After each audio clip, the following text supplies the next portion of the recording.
Good evening. This is Lady Joan Vaughn with Take One Live. It's like 5 minutes to 9. Thought I would come in a little early so that I can be on here when you get here. And if by chance you don't get to come in tonight, I'll be here whenever you get in. Have you been enjoying these as much as I have? I don't think so. I don't think you even know how excited I am to do this. I love bringing information to you, encouraging you, empowering you for your 2019, for your life, for new things and open doors and all of that. So I'll be here whenever you have an opportunity to come in. Our motto here is, if you need a break, just take one. Or whenever you need a break, just take one. I had a wonderful afternoon. I had a wonderful time in worship today, and I did so much running around. My husband is so gracious. He took me everywhere I wanted to go, and even a few places I didn't even think I was going to go. So I had a great afternoon, had a great lunch, and just enjoying my home and just all tucked away here. I'm glad that this is rain and not snow. I'm glad that, I'm just excited about that spring is right around the corner, but we don't know what the weather holds. We know who holds our future, but we don't know what this weather is going to do. So we are just prepared for whatever.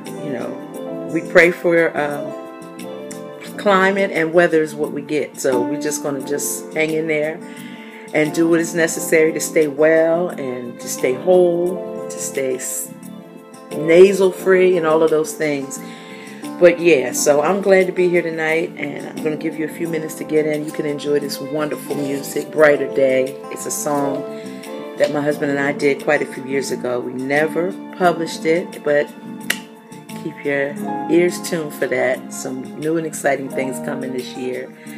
Yeah, excited about that. I don't have anyone to highlight tonight, but I did get a t-shirt today, and you can't see the shirt, but it says, I was going to take over the world this morning, but I overslept. Now, the time went up, so I don't know if that's your story, if you overslept this morning because time sprung forward, and so your 8 o'clock was really 9. So I hope that you were able to deal with that and get to your worship service on time. We can get everywhere we want to be, so I hope you made it to church today. So I'm here.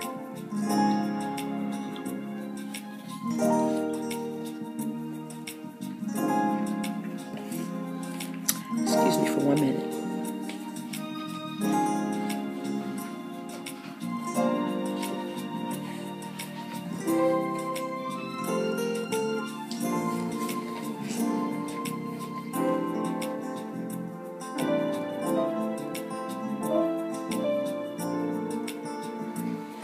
I wonder how many winners we got out there tonight. How many people want to win? If you want to win, say, I want to win. Just tonight's hashtag is I win. So it's the # I win. So if you hear something that is empowering you or encouraging you as we go along tonight, just hashtag I win. And just let me know that you want to win. That encourages me to know that what I'm bringing to you is actually helping you and pushing you forward. So that's our hashtag tonight, and we'll be getting started in just less than a minute.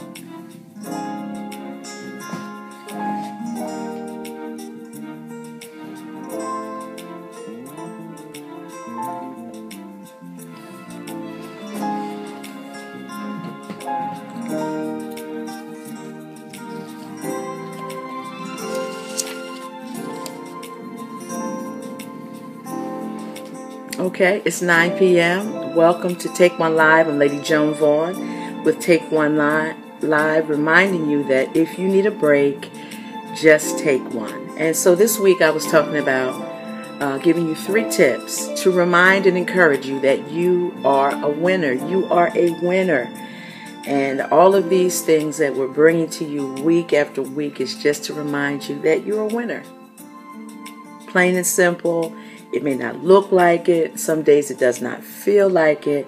But you're a winner. You really are a winner. So number 1, The first tip to remember and the first thing to encourage you that I want to encourage you tonight is not to disqualify yourself. Don't disqualify yourself by what you do not have. You might say, I'm not good enough. I can't do it. It's not worth it. All of those things are indications. When you feel those pangs and you feel that discouragement coming, it should let you know that the opposite is actually taking place, that you are worth it, that you can do it, and that you are enough. Those things come as opposition to you to help push you forward if you look at it in a different way. My words have to match what my heart is feeling. So if my heart is saying to me, I'm pushing forward in this thing, it's my passion, it's my goal to see the end, my mouth and my heart have to, and my mind have to match up so that I can reach the goal that I've set for myself. Be careful of what you hear.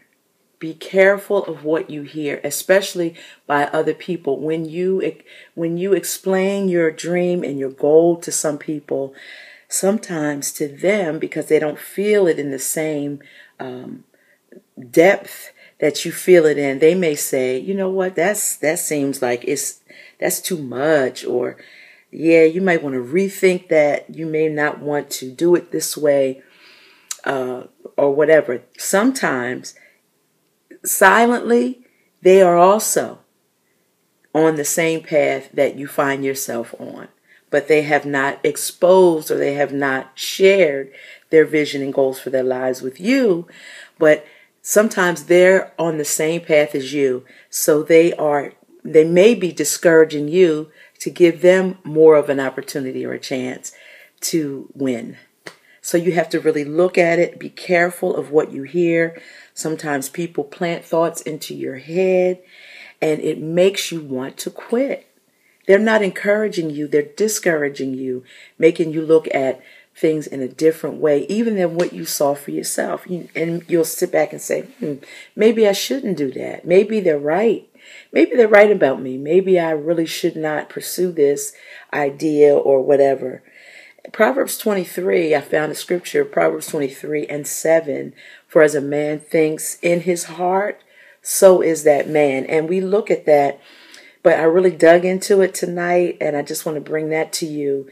What that scripture deals with is about a person who grudgingly gives, whether it be advice or whatever. They grudgingly give it to you, not from a pure heart or a good space, but just imagine yourself at a banquet, okay, or even over their house, or even at a person's house, okay, and then they have the table is spread. They got macaroni and cheese, they got turkey, beef, pork, they got everything you want, collard greens, fresh string beans with the potatoes in, they got neck bones. You know, I like to eat, and I know what tastes good to me. Sweet potatoes, you know, they got fresh lemonade, and they got iced tea, cornbread, and yeast rolls, okay? They got the whole spread out there. And here you are, just as happy as you can be to be in the presence of these people who have invited you over to eat. And they say to you, go ahead, get as much as you want. We have foil in the kitchen. Make a few plates to take home with you. But the whole time, according to Proverbs 23:7, the whole time they're calculating. Oh my gosh. Did she take 6 wings? Ooh.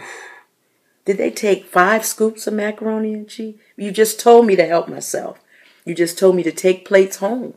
But all along in the background, you're calculating, trying to figure out, oh boy, how much is this going to cost me? Or you take somebody out to eat and you say, you know, it's on me. I'm treating you. And then you order based on your relationship with the person. You know, if you invite me out to eat, first of all, you know me, because I don't really go out. I don't flow that way unless I really know you, because I have to be comfortable with eating with you. So if we go out to eat and you say, go ahead and get whatever you want, whatever on the menu, just get whatever you want, enjoy. And so I do that, and I get what I want to get, and then my bill just happens to be $50 or $60 all by myself. Okay, so now the tab is coming around. It's time to pay the bill, and I don't mind kicking in some money if that's what it's all about, or even pay the tip, give them the tip, whatever they want. But in your mind, the whole time I'm ordering, I have my menu and I'm ordering, you're saying to yourself, whew, boy, maybe I should have just took her to Five Guys. Or maybe we should have run around the corner and got a cheesesteak instead of the steak with the bone in it. So Proverbs 23:7 talks about a man whose heart is not right. He gives you flowery words. He builds you up, but all along on the inside, they're thinking in a different direction. They don't mean what they say. So Proverbs 23:7 talks about, for as a man thinks in his heart, so is that man. So they may give you the world, but on the inside, they really don't feel that way about you. So be careful who you tell your dream to. That's number one. Be careful who you tell your dream to. And then number two, make sure the person that you have chosen to share your dream, your vision, your goal, your insights, concepts, and ideas with, that person wants to see those things happen for you in spite of it all, in the face of every adversity. No education, no money, no funding, no support, that you can do it. Somehow this is going to come to pass because I see the passion in your face. I feel the passion in your words. I'm going to help you get there. If I can't do anything but push you with encouragement, I'm willing to do that. And you have to know that my words are pure. They're coming from a pure place because I want you to succeed. So be careful what you hear, be careful what you say, and be careful how you display your vision, goals, plans, concepts, ideas, and insights with. That's number one. So don't disqualify yourself by saying you're not good enough. You don't have enough. It's too much. Don't disqualify yourself. Filters are good. Filters are good, and we'll talk about that in a few minutes. But number one, the first tip to encourage you that you are a winner is not to disqualify yourself. Number two, do whatever it takes. Do what it takes. If you got to read the books, read the manuals, if you have to do those things, do whatever it takes to be the best that you can be at what your passion, what you're driven to do. Do whatever it takes. We need opponents. We need people to tell us. That's not going to work. We need that. That, instead of seeing it as a point to quit, we should see that as momentum to push forward. Because sometimes your critics, like I said your critics will testify as to where you're going. You don't see yourself in the same way that your critic sees you, your opponent sees you. Your opponent sees you as a big, big force to be reckoned with. We don't see ourselves in that way sometimes. So when they say things that are the opposite of what you're feeling in your soul, what you know that you should be doing, when you hear those things that are quite the opposite of what they're saying about you, that is your notice that you're on the right track. So do whatever it takes. Do whatever it takes to get it done. If you don't think that you will succeed, then you won't. Because it starts up here. So if you think that it won't work, if you think that what you do doesn't matter, then it won't. So you have to change your mindset. Say things every single day that is going to push you forward into those things that you have set in mind to do. You have to do it that way. Your opponent shows how good you really are. Your opponent is trying to tell you something. They're trying to tell you just how good you are at it, whatever your it is. Your opponent is trying to show you and tell you how good you really are. If they ever discover how good they are, they're going to go to the moon and beyond. So when they prophesy against you, they're really afraid of you in a way that you never anticipated. So you need the opponent, but make sure the opponents that you have, here's the challenge that we have sometimes. Sometimes we spend too much time putting out the small little fires. We see the fire and we try to put it out instead of going forward in the things that we have set to do, instead of going forward in those things, we spend too much time putting out the small fires. And a small fire will extinguish itself. I said a small fire will extinguish its own self. It's just a little fire. Don't waste your time extinguishing something that'll go out on its own. You just focus, and me just focus on the path that's set, on the goal ahead. That's what we do. So choose your battles wisely. Don't extinguish the little things. They'll go out on their own. Don't worry about those things. You just focus on what you have to do and go forward. Initiative. Take the initiative to do what others won't.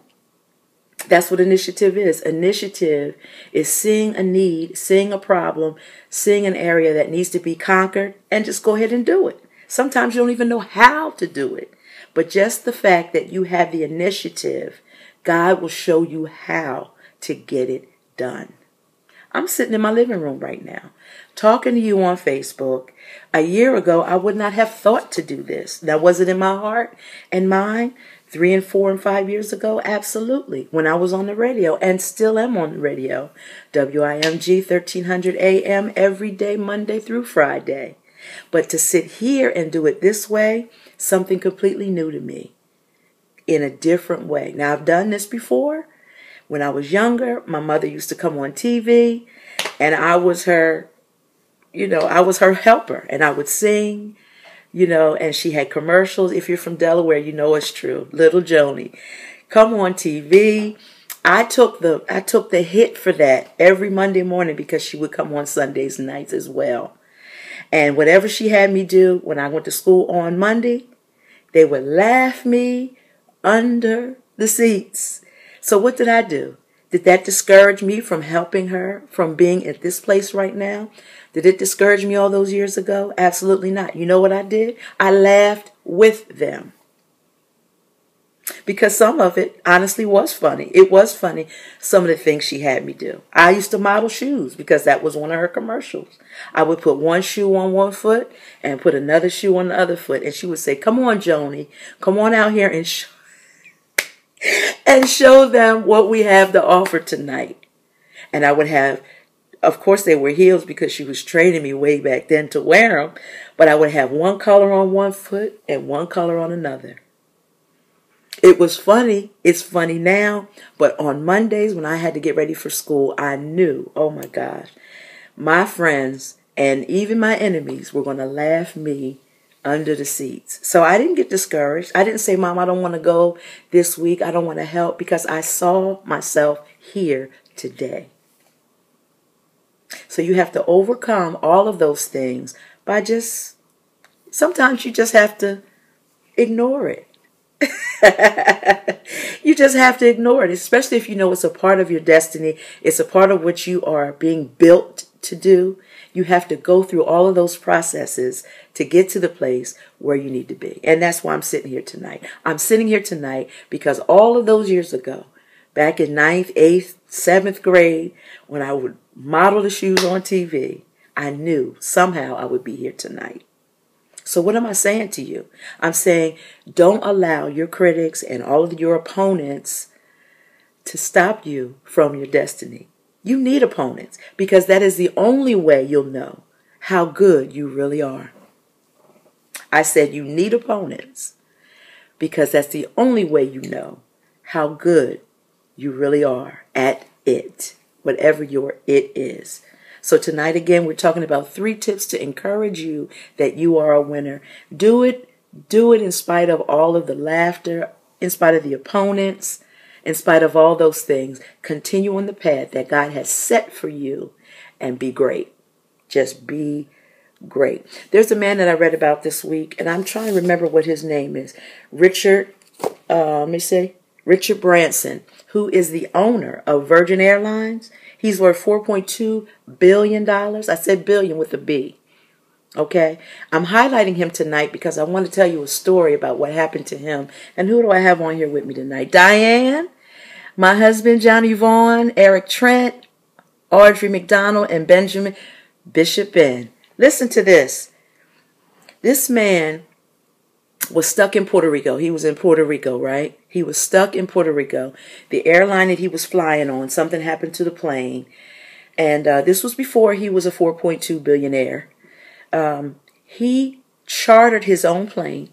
He was waiting in the airport, waiting for things to change. Nothing changed. He was waiting. And instead of him sitting around waiting for things to change, he took a risk. He chartered his own plane, a full plane. What he did, he divided the cost of each seat by the number of people that he could put on the plane that were also stranded with him. He divided the cost of each of those seats for that plane. And the rest is history. The CEO of Virgin Airlines took a risk that no one else would speak up and do. He had a choice. He could do that, or he could sit and wait for them to figure it out. He said, no, I have the resources. I have the mind. I have an idea. I can't tell everybody what I'm about to do. I'm just going to do it and find out who wants to follow me, who wants to go home as bad as I do. That's what I'm going to do. So he did that, and guess how much the seats were on the plane? I wish I could find him, because each seat was $39. It was too good to be true. Who wouldn't want to go home if you were stranded for a ticket for $39? But that's what he did, and from that moment, his mind started running, and he said, I can do this. This got me out of a temporary situation, but I am about to do something on a permanent basis. All because he decided to take a risk. You know what he said? He said, don't be embarrassed by your failures. Learn from them. Try again. Don't be embarrassed by what you failed in. Learn from it and try again. Now, he failed many times in many different ventures, but he was not afraid to try again. Look him up, Richard Branson, CEO, Virgin Airlines. Number 3. So number 1, don't disqualify yourself by thinking wrong and by listening to the wrong people. That's the first thing. Number 2, do whatever it takes, like he did and like we will do. Amen. And number 3, just be great. That's it. Just be great. That's it. Accomplish the great. Tomorrow another contest begins. Okay, so today we have victory. Yay, we won over that situation. We won over those things. But tomorrow, guess what? A new challenge begins. So we have to learn how to celebrate. You want to do that. You want to take time to celebrate, but don't rest there too long, because another challenge is coming. A whole nother set of opponents are coming on a different level, a different scale, based on where you are at that moment. So I want to talk about a laurel. A laurel is something that is placed around a horse's neck. The one that wins, the one that's in the winner's circle, gets a laurel around your neck. I know you've seen them around a horse's neck or on the head of a person who won a victory in the Roman times. Okay, so these leaf things. But laurels are temporary. Laurels fade, they wilt like a flower. So the saying, don't rest on your laurels, is true, because a laurel fades away and you have to win another contest to get a new one. So while it's important to celebrate, while you should get your rest so that you can get to the finish line and enjoy the celebration, don't stay there. You can't live in 1978. You can't live in 1990. You can't even live in 2018. A new contest has begun. More victories have to be won. More things have to be accomplished. More laurels have to be won. Number 1, don't race a horse that won't run. So while you're working things out and while you're figuring things out, if something is not working this year that may have worked 10 years ago, don't run that horse. Let that horse stay in the stable. That's over. That's done. It's time for new concepts, ideas, and insights so that more people can be reached, so that you can win new victories. So that's it. So consistency creates momentum. When you're consistent, even the smallest of steps, okay? Today, I'm going to go apply for my own business. Get the business name. That's what I did. Get the business name. That's where I started. Long before I started doing anything else, I captured the name. I thank God for my husband because he's business minded. And that's what he said. Even before you have your first contract, even before anything, grab that business name. That's what I did. So the small steps. Consistency creates momentum. Momentum creates progress. Because that thing is going to push you. Now that you're out there with it, it's going to push you forward. You're going to be like, oh, I got to do something today. I got to do something. I got to get this done. This is where I'm headed. I'm going to read up on this. Or I'm going to go to Barnes & Noble and sit and read. I'm going to go to the library. I'm going to learn from the failures of others that are in the same field that I'm pursuing. I'm going to learn all I can. I'm going to talk to some people to get some information. Do all of that. So consistency creates momentum. Momentum creates progress. Progress creates self-esteem and confidence. Once you do this, you'll find yourself building and building and building and growing and growing and growing. Sometimes with no support at all. But all you need is faith in God, and He will lead you to every avenue that you need to go. Actually, He'll put the path out and leave it up to you, whichever way you want to go. So consistency breeds momentum. Momentum breeds progress. Progress breeds self-confidence. And self-confidence breeds a new you. Before you know it, you won't even recognize yourself. If you look back 6 months from today, and you see how much you've grown, that's progress. No, you may not have the building. You may not have the store yet. You may not have the contacts. You may not have any of that. But if you have grown one day, every day since that time, whether it's in momentum or self-confidence or progress, you're becoming new. You can no longer fit where you used to be because now you're in a different space. So that's all I want to say to you tonight. You are a winner. You are a winner when you build a new you. Do you know, this is our 18th anniversary for Calvary Christian Fellowship Ministries, but my husband has been pastoring for a very long time. And when he first started pastoring, even though I was a PK, I was born pastor's kid. I was a pastor's kid. I was not a pastor's wife. I had to grow into that title.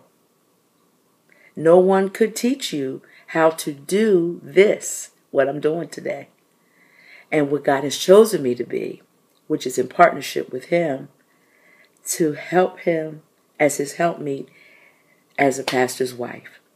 There's no manual to be a pastor, and there's no manual to be his wife, let me tell you. So in some circles, and you may even be guilty of this yourself, saying, why do they call her, the elect lady? Or why do they call her first lady? Why is she called that? And you may see it as something, and it's a wonderful description of who we are as a pastor's wife, as a first lady. But do you know that the first lady, the reason why they call us first lady is because we're the first ones into the fire. We're the first ones into the fire to show you the way out. So don't catch feelings about your pastor's wife being called the first lady, because she's the first one that experiences some of the things that you will never have to experience. Through her experience, she teaches you how to go a different way.